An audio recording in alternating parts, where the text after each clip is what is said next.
Operating room, and there's a control system of the plant to control the concrete quality, to change the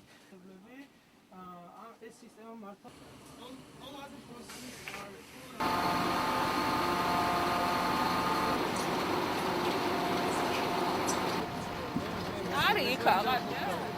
2 მილიონ ლარზე მეტი არის ინვესტირებული და გაკეთებულია სპეციალურად იმისათვის, რომ ადგილობრივად მოახდინოს ცემენტის მიწოდება, ბეტონის მიწოდება, ადგილობრივი ინფრასტრუქტურული პროექტებისთვის და აჭარის სამშენებლო ობიექტებისთვის.